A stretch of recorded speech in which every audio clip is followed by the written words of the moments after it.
Shalom, Bapak Ibu yang dikasihi oleh Tuhan. Salam sejahtera bagi kita semuanya. Kiranya kasih karunia Tuhan melimpah dan senantiasa mengikuti kehidupan kita. Bapak Ibu yang dikasihi oleh Tuhan. Saya ingin berbagi pada pagi hari ini kebenaran firman Tuhan dalam Kisah Para Rasul pasalnya yang ke-20 ayat 1 sampai ayat yang ke-12.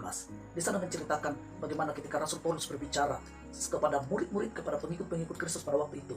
Mulai sejak dia memecah-mecahkan roti sampai tengah malam. Bahkan dia lanjutkan lagi setelah memecah-mecahkan roti sampai fajar menyingsing. Bapak Ibu yang dikasihi oleh Tuhan. Di sana ada peristiwa yang unik terjadi, di mana seorang yang masih sangat muda jatuh dari jendela lantai 3. Dan Alkitab mencatat bahwa seorang yang masih sangat muda ini, dia mati. Tetapi setelah didoakan oleh Rasul Paulus, dia hidup kembali. Namanya adalah Etikus. Bapak Ibu yang dikasihi oleh Tuhan, saya ingin mengatakan seperti ini. Bukan persoalan Rasul Paulus berbicara terlalu lama kepada mereka pada waktu itu. Bukan itu yang saya bahas. Tetapi persoalannya adalah, kenapa Eutikus duduk di tempat yang seharusnya bukan tempat duduk. Itu adalah jendela. Kalau kita duduk di tempat duduk, bagaimana mungkin kita bisa jatuh? Karena kita sudah duduk di tempat duduk. Bagaimana mungkin kita jatuh ke lantai kalau kita sudah duduk di lantai? Tetapi kalau engkau duduk di jendela seperti Eutikus, ada kemungkinan risiko tinggi adalah engkau jatuh dan engkau akan mengalami kesakitan dan engkau bisa kehilangan kehidupan ini.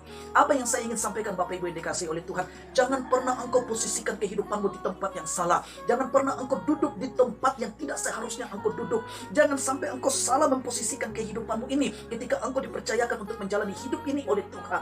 Bapak Ibu yang dikasihi oleh Tuhan, mungkin Bapak Ibu berkata, oh saya aman-aman saja, saya duduk di tempat yang berisiko, saya duduk di tempat yang seolah-olah mungkin bisa mengakibatkan hal-hal yang sangat fatal. Saya merasa enak saja, saya merasa baik-baik saja. Bapak Ibu yang dikasihi oleh Tuhan, mungkin bisa seperti itu. Tetapi suatu kelak ketika Bapak Ibu, seberapa tahan Bapak Ibu sebagai manusia yang tidak sempurna ini, kita bisa lemah, kita bisa mengalami hal-hal yang tidak mengenakan. Tetapi saat itu terjadi Bapak Ibu, sangat berisiko kita jatuh dari jendela yang seharusnya bukan tempat untuk duduk.